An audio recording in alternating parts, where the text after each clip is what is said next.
Good morning to everyone. This is not the Sabbath yet, where I am at least. It may be where some of you are in Australia or some of the places in the Far East. But I'm going to say Shabbat Shalom early to you. I'll be the first one for most of you that has been able to say Shabbat Shalom. And good Sabbath and Hag Sameach, Pesach, a happy celebration, a joyous celebration of the Passover and matzah, unleavened bread, and the counting of the Omer that's about to begin soon.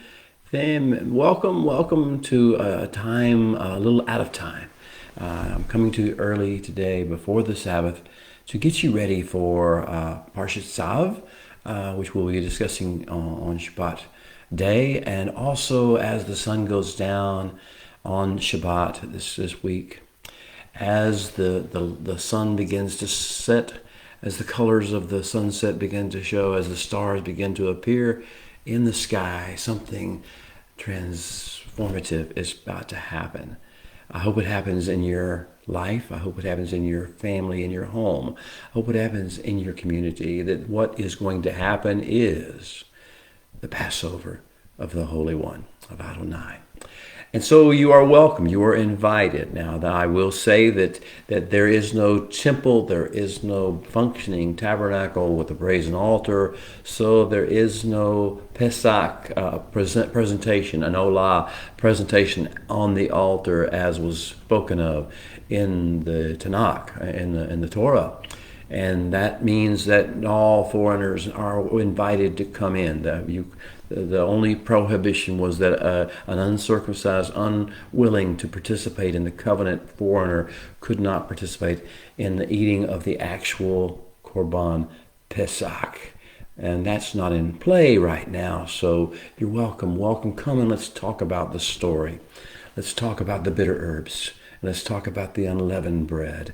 Let's talk about why we eat these things and what the other props are that help us to tell our children and our children's children and our friends and our neighbors and even foreigners who have a curiosity and an interest. What is this story all about? Why do we dip our matzah in unleavened bread? And why do we tell this story every year at this time? Parshat Tzav is the first part. Pesach is the second part. Both are coming your way right now. So welcome. Let me know where you're listening, if you are, and where you're listening from. This is Walking in the Light, the 25th of the episodes, a very special episode leading us into Hag Pesach, the festival of Passover. This is the week, the 25th week, and that is the week we engage with Parshat Tzav, T-Z-A-V, it's spelled if you transliterate it into English, Zade Avav, if you read it in the Hebrew. And it's Leviticus chapter 6, verse 8, Leviticus 8, verse 36. Welcome to Walking in the Light, discovering the secret wisdom that's been encoded in Torah's timeless stories. So, welcome, and I implore you to let your hearts be opened to be able to receive what the Holy One is saying.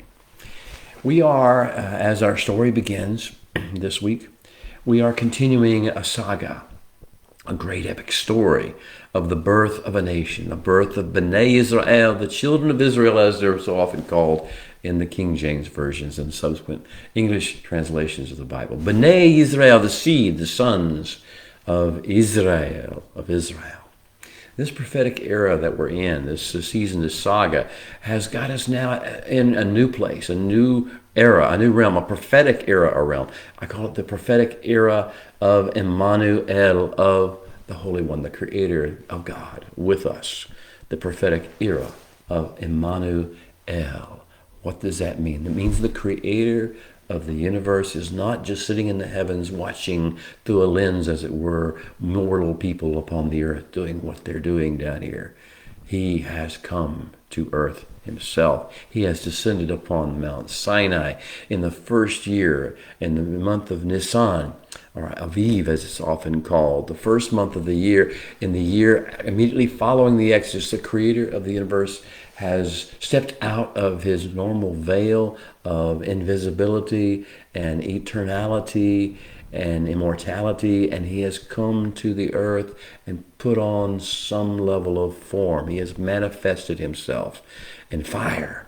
He has manifested himself in sound, in the sound of a shofar blast, in the swirling clouds. He has manifested his presence, and yet shielded himself, or shielded our eyes from the magnificence of his glory.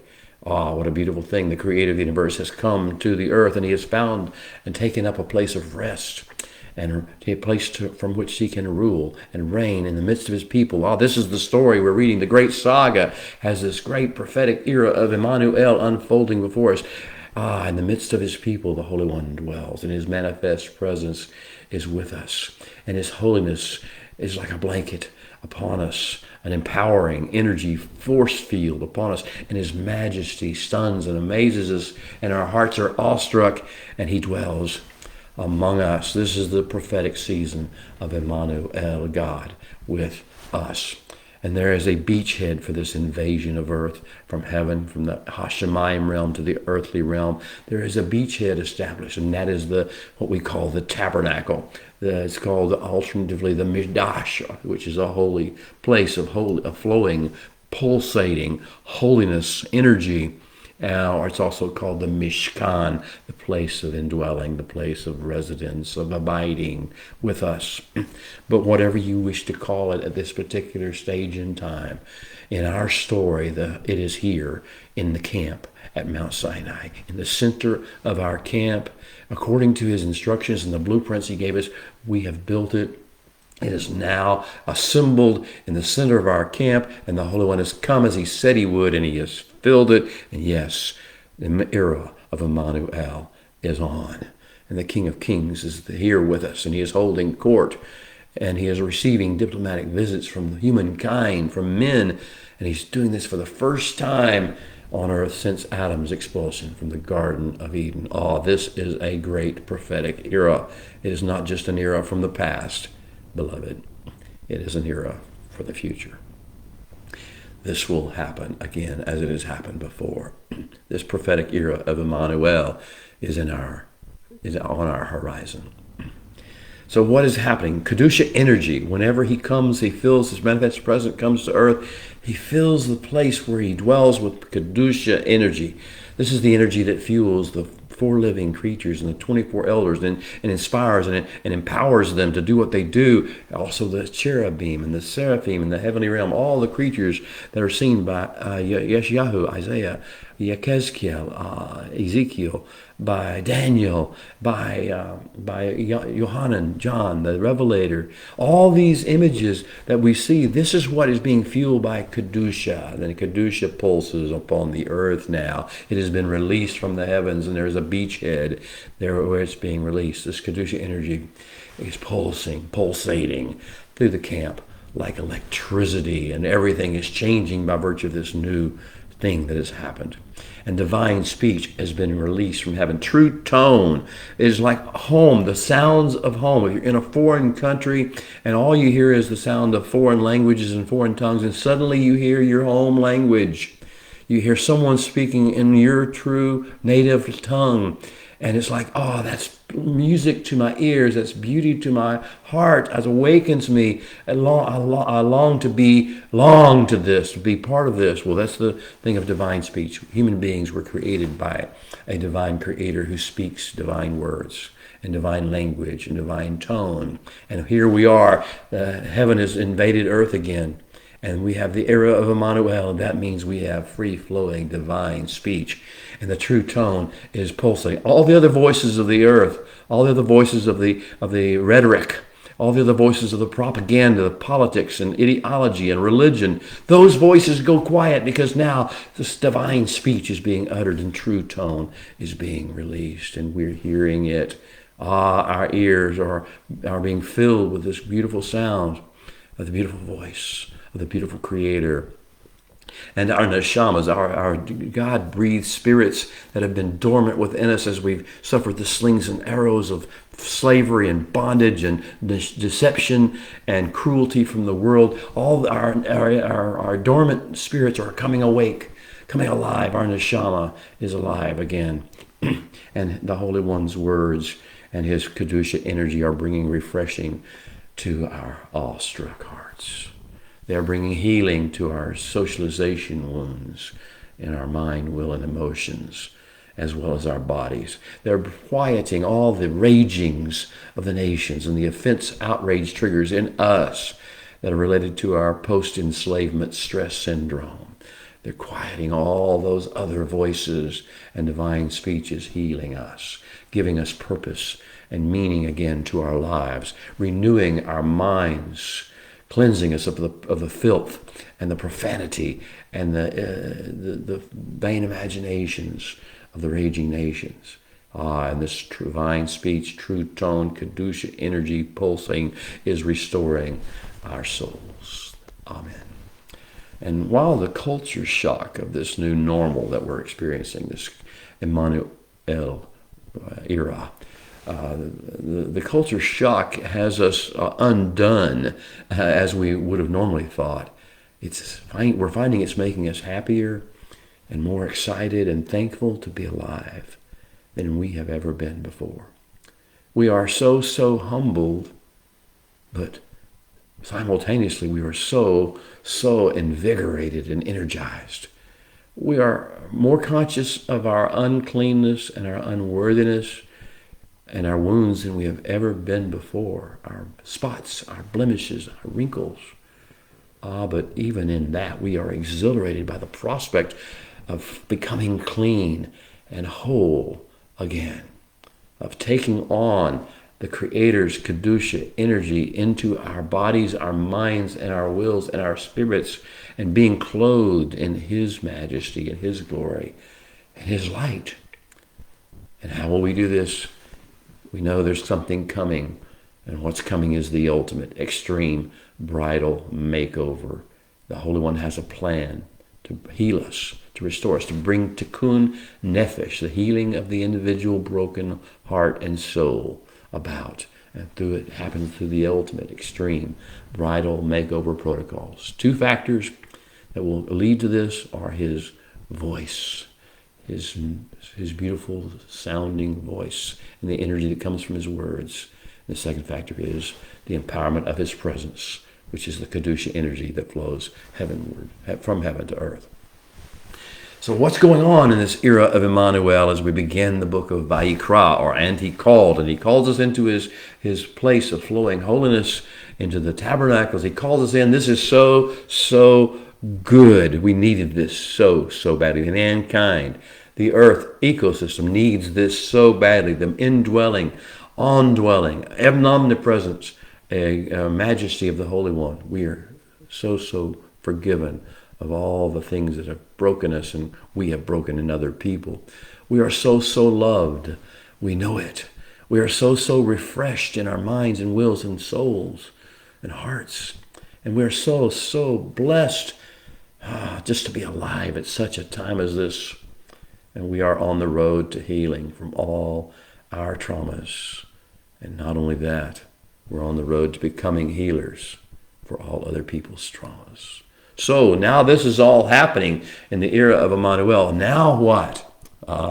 Beloved, we still have much to learn about our Creator, and much to learn about His plan for the ecosystem He created and for the mankind species that He has put in place here in this ecosystem to manage it. We have much to learn about how to overcome the obstacles that this fleshly life, this mortal life presents to us. See, the Holy One knows what He's dealing with here. He knows the depths to which our minds, wills, and emotions and flesh have fallen. The Holy One sees what we do not. He sees that all humans, of all ethnicities, of all age groups, of all genders, of all races, of all nations, of all geographical regions, of all tribes, of all tongues, of all cultures, all human beings, all ideologies, all religions, all suffer from 5 gaping fissures of the soul that prevent them from experiencing His Emmanuel presence. 5 gaping fissures of the soul. We talked about them last week in Parsha Vayikra, the opening Parsha, as the first discourse of this great book began. The first downloaded divine speech. First 8 chapters basically are the Korbanot discourse. We're going to have other discourses in the book of Leviticus, but this is the beginning one, the Korbanot discourse, and this is the one on which everything else hangs. If we don't have a way to heal the gaping fissures of our soul and begin to have a healing process take place, if we don't have that, then we'll never be able to live to the highest levels, which is what the rest of the book of Leviticus or Sefer Vayikra talks about. Life at its best, the gold ring of the tent maker's dream. So we all have these 5 gaping fissures of the soul. You have them, I have them, everybody have them. They're not a matter of race. It's not a matter of ethnicity or age or generation. It's not a matter of this gender is better than that gender. It's not a matter of this ideology or religion is better than that ideology or religion or philosophy or nation. It is a matter of the human condition, the ferality, being feral, taking on the feral's nature of the beasts of the earth instead of taking on the divine nature, the holy, giving, benevolent nature of the Creator. So we all have these 5 gaping fissures of the soul, beloved, and it is at best a matter of acuteness and degree between us. If we are to commune with the Creator and serve Him and walk with Him and co-labor with Him in His grand plan and live with Him and dwell with Him and visit Him in His royal courts, we need to submit to and embrace His healing and rehab regimen, the protocols of Tikkun Nefesh. That's what the Korbanot discourse is all about.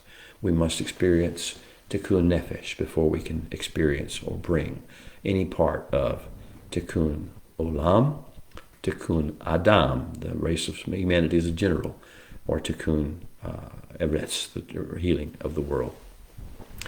So the makeover process, the ultimate extreme bridal makeover, when the Holy One turns us from what we are now in our feral state, like Eliza Doolittle in My Fair Lady, to turn us into something that is worthy of the presence of the King, the bridegroom King. So I call it the ultimate extreme bridal makeover. I also call it the bridegroom King's beauty for ashes protocols. And it all starts at one little workstation in the tabernacle, one little workstation in the Mishkan, the Mikdash, out there in the outer court, shining with bronze coverings, is the brazen altar. And that's where everything about the Korbanot discourse takes place. That's step 1 in the process of Tikkun Nefesh, which is step 1 in the process of Tikkun Olam. We must be healed before we can become healers. In the Mishkan Discourse from the book of Exodus, beginning with chapter 25 of Exodus, in the Mishkan Discourse, the Holy One spoke a lot. And when he was speaking about this particular altar, he promised something very special. He said, with regard to this brazen altar that's going to be the center point of everything in Parsha Tzav and the Korbanot Discourse in general, most of Sefer Vayikra, the book of Leviticus, he said this about the brazen altar. He says, I will meet with Bnei Israel, the children of Israel there. Did you hear that? There at the brazen altar in the outer court. I will meet with Bnei Israel there. And the tabernacle will be Kadash, will be bathed in holiness energy by my glory, by the weight and the majesty of who I am, is my presence. Wow, I will meet with Bnei Israel there at the brazen altar. Oh, not in the Holy of Holies behind the veil. I will meet with Bnei Israel there in the brazen altar in the outer court. And the whole tabernacle will be Kadash, made holy, filled with energy from Kedusha by the weight of my presence, my glory. Wow, that was quite a promise, wasn't it? And now we're going to see how it acts, how it comes to be in real time. How can it? Flesh, surely, human flesh cannot stand in the presence of the eternal, almighty, omnipotent, omniscient one. Human pseudo-intellect, what we think we know, surely can't even work. It doesn't even function, much less is it able to converse on his level of true intelligence. How do we interact? How do we interface? The Holy One has extended his scepter to us by coming to earth and calling to us from the tabernacle. But with what do we go to meet him? How shall we make our approach? And with what shall we commit our troth to him? See, if we're going to approach a great king, and that's what we're called to do, we're going to approach a great king and draw near and approach his throne as a subject of his, then we need to know and follow courtiership protocols, how people behave, how they should behave, how his majesty commands that they behave, demands that they behave, justifies that they behave in the courts of the king. We must learn to follow courtiership protocols. That's what the Korbanot discourse is all about. This is not about heaven or getting saved and going to the heaven when you die. This is not about some sacramental religion we're dealing with here. We're talking about breaking through the boundary, the border, the bondage barrier, to get where we can actually have our flesh and our minds and wills and emotion interact and interface with the creator of the universe. So how do we approach the great king? That's the purpose of the Korbanot discourse, chapters 1 through 8, or at least through 8, I guess, 8 verse 5 of the book of Leviticus. These are the eternal keys, essential keys to navigating the beauty realm of God. Korbanot discourse are essential exercises. There is a discussion of the 5 gaping holes in the soul we've talked about, and the 5 radical disciplines that are designed to represent the essential beginning steps of fixing those 5 gaping holes. And basically it's all about essential exercises in tikkun nefesh.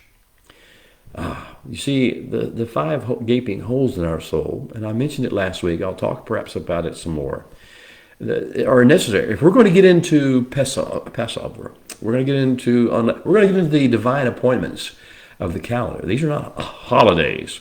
These are not some new calendar of holidays.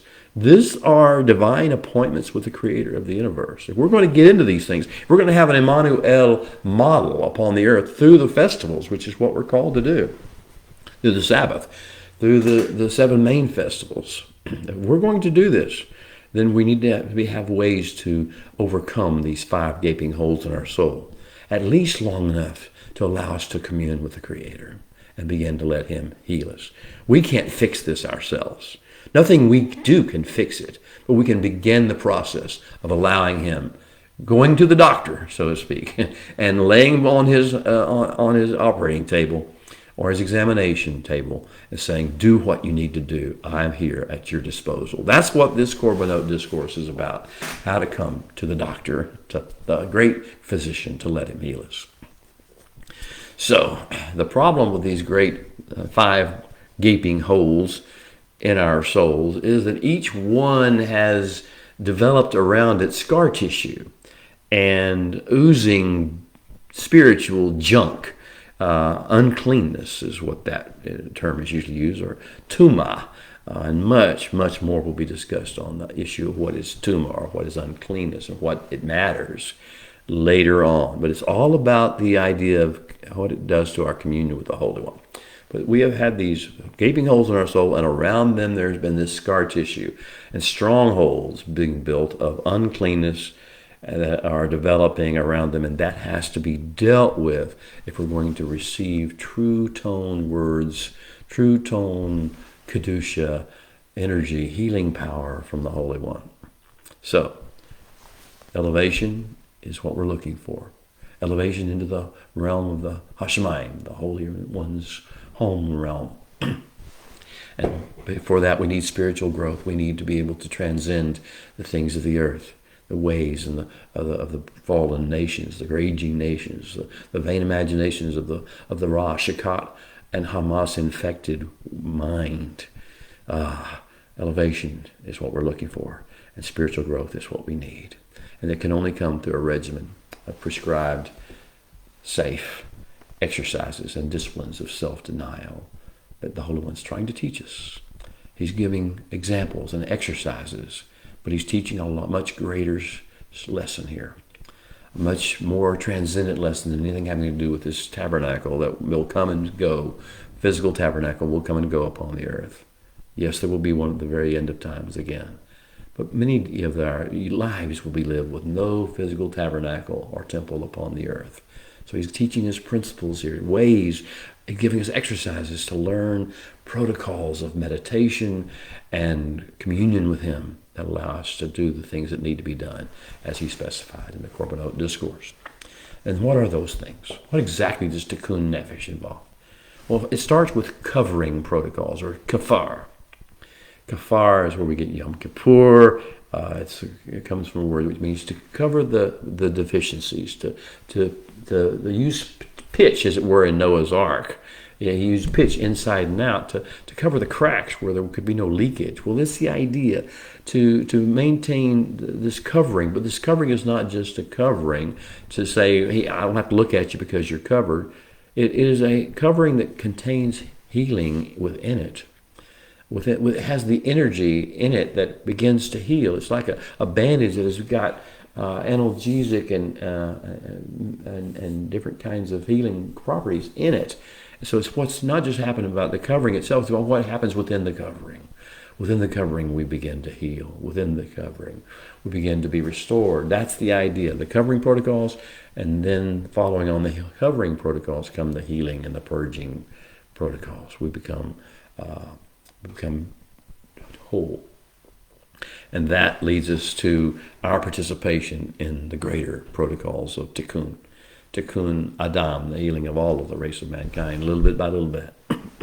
Tikkun Eretz, the healing of the land, of the physical land where we are given to inhabit and travel and visit, every place the sole of our foot shall tread. And Tikkun Olam, the healing of the entire ecosystem, putting it back into the balance of the Edenic state that it was designed and will be concluding with at the end of the days.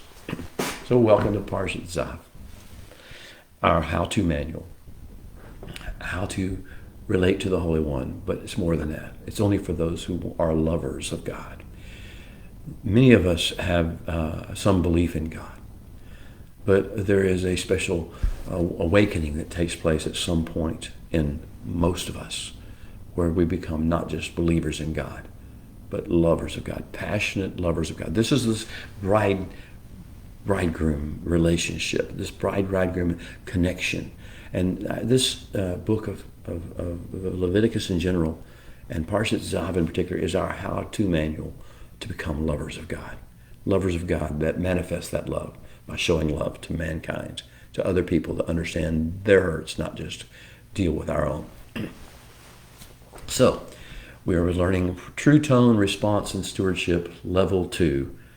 Now, this is where we received what the Holy One's Messiah said. Freely you have received, so freely give.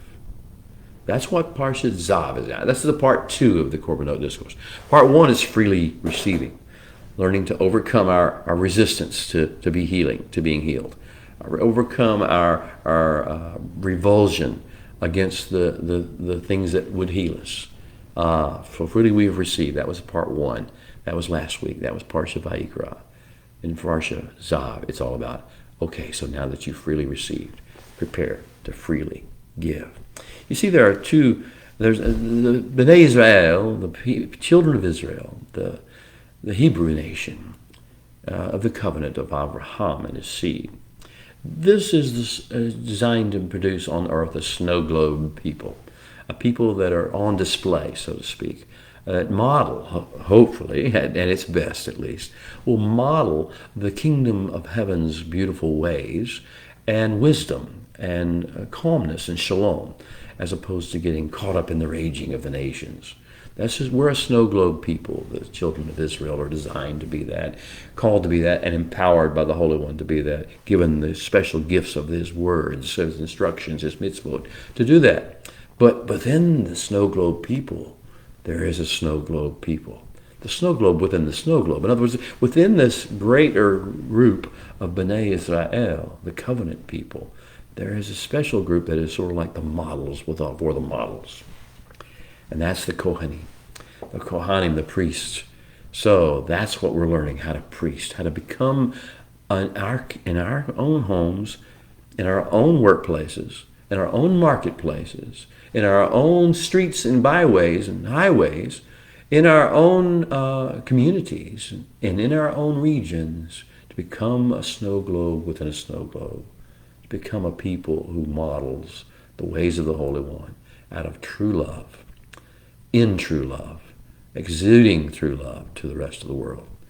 Well, with that, let's have our call to worship, our Baraku. Let's see if we can get our hearts tuned to the true tone of heaven with these Hebrew words sung according to an ancient melody. Baku et Adonai Hamvorak. Baruch Adonai Hamvorak Leolam Vayed. Baruch atah Adonai Eloheinu melech haolam Asher bachar banu mikol ha'amin V'natan lanu et Torato. Baruch atah Adonai noten haTorah. Amen. Amen. And now would you open our eyes, O Holy One, that we may see wondrous things in your Torah, for we are just strangers in the earth. So do not hide your mitzvot, your instructions for living from us. Back to the story. The context of our story, it's Nisan, it's Aviv, it's the first month of the first year after the Exodus, and Bnei Israel has been at Sinai now for 9 months as our story begins. We have already accepted the great betrothal proposal. Our bride training has begun with the Aseret Hadibrot, the 10 beautiful words of redefining our personalities and touching every hole in our soul. We have received the Mishpatim discourse, teaching us how to think like the Holy One as opposed to think like the rest of the people of the earth. We have received our introduction to the heavenly courts in the heavenly courts narrative. We've received the Mishkan discourse and his famous promise that if we asuli mikdash, if we build for him a mikdash, he will shakan, he will come and dwell betokem in our midst, among us, within us. We've dealt with the problems of the golden calf, dallying with the idol, dallying with the ways of the nations in relation to our king, and we've dealt with the aftermath of that. And we've experienced the healing power of the cleft of the rock, revelation, the midot. These are my characteristics. I am merciful, compassionate, slow to anger, faithful to covenant. It's forgiving of sin, unrighteousness, and even rebellion. Visiting even the ones who have been affected the worst for generations to come to bring about the healing. And we've learned about the building and the infilling of the tabernacle itself. That's what's happened most recently. Then last week in Parsha Vayikra, we opened the divine tone, divine speech season of Emmanuel with the Korbanot discourse. And he gave us critical lessons from heaven in kingdom calibration, how we can get into sync with and interface with the Holy One. Heaven's true tone has indeed come to earth, beloved. Enjoy it. Our job, our task, our part of this whole process is to tune our hearts and our minds and our ears to the sound of the heavens and to the words, and to conform to the words that have the energy of healing in them. To calibrate, in other words, the strings of our hearts and our minds and our wills and our emotions to the perfect pitch of heaven. And now the bread of life himself has left us a breadcrumb trail to follow if we're going to reconnect with his true tone, and thus with him, and thus with our purpose. The closing words of last week's Parsha Vayikra were V'chiper alev haKohen, and the Kohen will make this healing covering for him, Lifnei Adonai, in the Holy One's presence before his face. V'nislach lo al achat mikol, and he will be forgiven for everything. Asher Ya'aseh La'ashmava. He has done everything he has done that could possibly bring guilt or shame into play. Oh, what a message at the end of last week. There's this snow globe within a snow globe people, these Kohanim, these priests who are giving us an example of how to think about other people's needs and think about their need for Kippur, this covering that has the healing power in it and has the forgiveness that changes everything. For he who has forgiven much loves much. You see what's happening, how we're being brought into sync with the Holy One in that way through what the Kohen is doing. Okay, so the Korbanot Discourse, our service model for serving the kingdom, is now entering its second phase. How do we graciously help other people? How do we see them where they are at their need, as opposed to focusing only upon what we want and what we need? We desperately need healing, and we know that. And it is a priority to us to get that. But it's more than that. It's more than just getting our healing. It's about giving the healing away to other people. It's about seeing other people in their need and loving them and caring for them the way the Holy One does. And then speaking and being a vessel of covering, of Kippur, and of Tikkun to them as well. Okay, so last week we learned,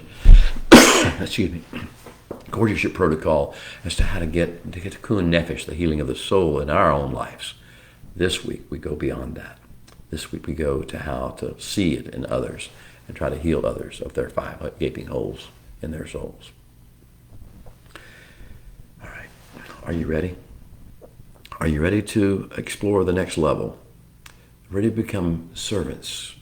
Are you ready to become vessels of the Holy One, of the holiness energy, of the true tone? Well, that will mean a level of surrender and self-sacrifice, self-denial. We're seeing the will and the plan and the agenda of the Holy One is more important than getting what we want at a given time. Okay, radical willingness of heart. That's what we're called to have. Are you willing? Are you a giver? Are you a lover?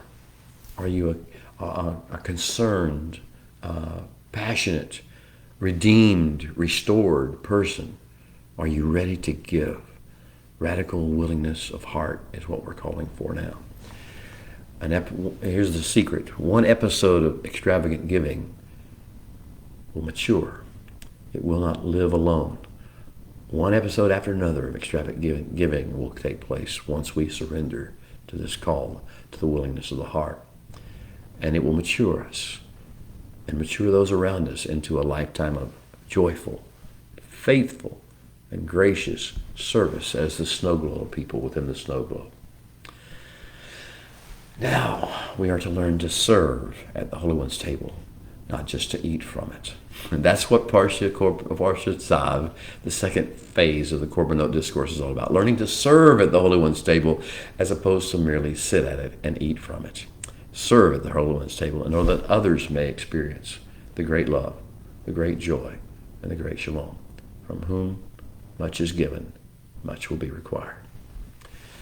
We are not just called into the King's chambers to be his special precious one, his favorite, and be healed ourselves, you see. We're called into his chambers and into his presence to be transformed into vessels of healing and restoration. So now we learn the patterns and protocols of selfless avodah, or service. If mankind as a species, if the earth as an ecosystem, if the whole of creation is to be redeemed to Edenic state, and if creation is to be restored to fruitfulness and beauty and shalom, there is a lot of work that needs to be done. The harvest, beloved, is truly plenteous, but the laborers are few. Are you one of them? Are you ready to surrender your life and your heart to become one of them? This is what the calling of Pesach is all about. Are you ready to step into this role? Well, here's my calling to you. Humble, joyful, thankful, patient, faithful, willing-hearted servants, arise. This is your day. This is your hour. And so we have the opening lines of Parsha Tzav. The Holy One spoke to Moshe. Vayadaber Adonai el Moshe lemor. There's the key words that tell us this is divine speech coming to us. These are the very words of the Creator we're about to hear, and here it comes. Tzav et Aaron ve'et banav lemor. Enjoin, instruct Aaron and his sons, and say, these are the snow globe within the snow globe people. Say to them this, Zot Torah ha'ula. These are the protocols for making an ascension, to coming into the higher realm. He ha'ola, he is the ola, he is the ascension. Al mokda al hamizbeach, from the dancing flames of the brazen altar, kol halela ad haboker, all the night until the breaking of day. Va'esh hamizbeach tokad bo. You must keep the altar fire going, moving, dancing all the night until the breaking of the day. Welcome to Avodat Ha'esh, the Avodat of the fire, the service, the ministry of the flame. And Avodat Vadesh, the ministry, the service, the administration of the ashes. Beauty, you see, is a wonderful thing, but on earth, beauty must come forth from ashes. Beauty from ashes is the story of the brazen altar, is the story of the Korbanot discourse. It is a story of the individual soul who's been touched and redeemed, who now becomes beauty, though he was before ashes. So, Kol ha-lela ad ha-boker, all the night until the breaking of day, Va'esh hamizbeach tokat bo, and you must keep the altar fire going, moving, dancing. And then the Kohen is to put on his linen garment and put his linen trousers on his body. And he is to take up the ashes, the deshen of the olah, of the ascending, that the fire consumes on the altar. And he is to place these ashes beside the altar. Then he is to go take off his garments, put on anonymity, do so discreetly, put on other garments like other human beings, and carry the ashes, Hadeshen, outside the camp to a makom tohor. English calls it a clean place, a place uncontaminated, a place. Where is that place? But it's outside the camp. Now we see there's something in these exercises that's pointing to a greater reality, a higher reality. That holy place, that clean place, that makom tahor, where the ashes go, is not some other place they will ever be found or investigated or forensically diagnosed or dissected ever again, as far as the east is to the west. And thus, the Holy One continues in his divine speech discourse. Thus the fire, the esh on HaMizbeach, on the altar, is to be kept burning on it always. It must never go out. And the Kohen, see Aaron, but see beyond Aaron. See through the window of the soul of Aaron and the mind and the action of Aaron in the tabernacle. See the heavenly realm of the great Kohen in the heavenly realm. And the Kohen shall burn wood on it, that being the altar, every morning, and lay the olah, the ascension, in order on it, and he is to burn on it the fat of the shlamim, of the peace offering, of the declaration and dedication of relationships among men to the Holy One. A fire, he says, the Holy One continues, is to be burning on the altar at all times, and it is never to be allowed to go out. This is an eternal flame, an eternal way of ascending into the heavenly realms as the flames and the smoke and the heat arise from the flame and go into the higher levels of the atmosphere. So it is with the ways of the things that are burned up on the altar. They are dispersed and taken as far as the east is from the west. So, what is this zaving? What are we supposed to do? We're supposed to zav to Aaron, to speak to Aaron.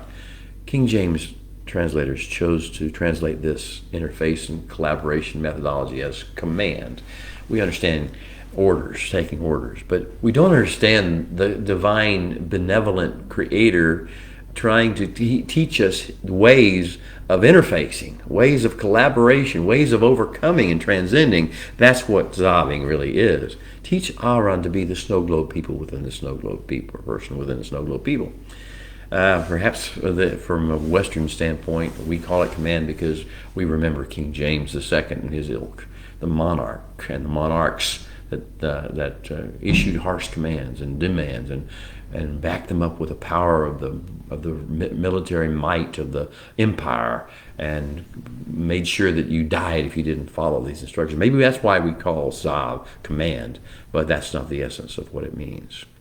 So, it is the declaration of divine purpose. What we have encountered in this, we have encountered this Tzaving interface protocol before. Nadav and Abihu will not do it. Benish Mitzri will not do it. The blasphemer, the son of the Egyptian, will not do it. Those are experiences we'll see how not to do it, but we'll see how to do it. Where did we experience it before? Back in Genesis chapter 2, in the Garden of Eden. It comes back from way back, this Tzaving idea of learning how to become snow globe within snow globe people. And here's how it was phrased in Genesis 2. Vayat Tzav Adonai, and the Holy One Elohim zaved et Adam, Adam, unto the man. He zaved unto the man. He gave an interface protocol to the man. He says, Lemor, and he spoke. Mikol etz hagan akal tokel. And of every tree of the garden, eat all you want. This is an interface protocol. We receive food from the Holy One's garden, and we are thankful for it. This is the interface protocol. Me'etz hada'at tovara lo takal. But, instruction of the fruit of the tree of the knowledge of Tov and Ra, do not consume. This is the first Tzav communication. This is what the full Parsha is about, learning. We're going back to this garden state. You have the chance. You have the chance of keeping your interface going with the Holy One. Or you have the chance of going the other way. Make the right choice. So that's where we come into today. And we've seen this whole issue arise. Why do we do what the Holy One tells us to do? Why do we follow the things He zavs us? What does it mean?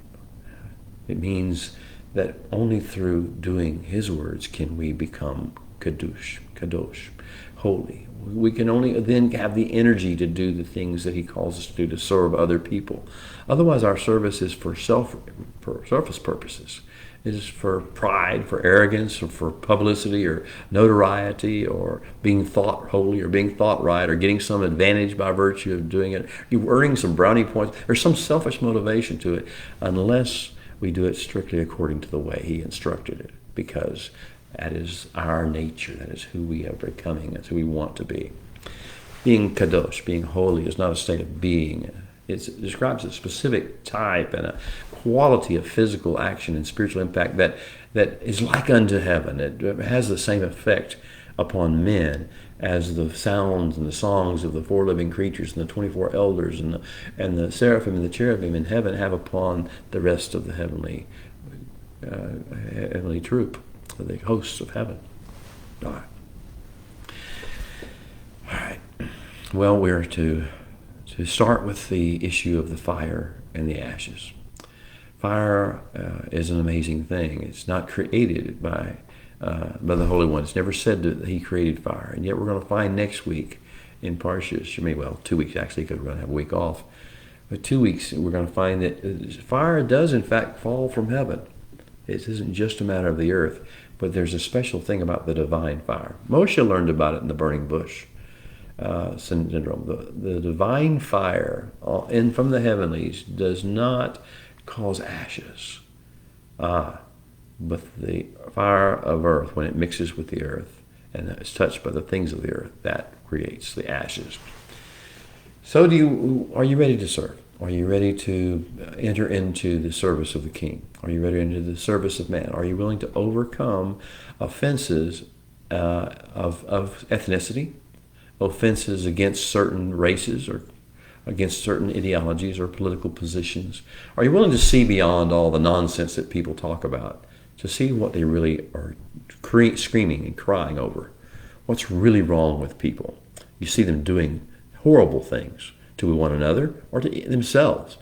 You see them speaking blasphemies and negativity and self-defeating propaganda and lies and deceptions and twisting everything you know of what is really true.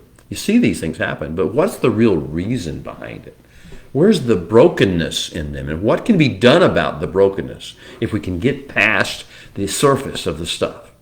And if we get a chance to actually be light and be the snow globe people within the snow globe people by not overreacting to these external things, how can we begin to do that? Are you willing to make the effort? Are you willing to walk through the protocols? Are you willing to engage the ultimate extreme bridal makeover? Are you willing to become healers as opposed to just sitting at the king's table and getting healed?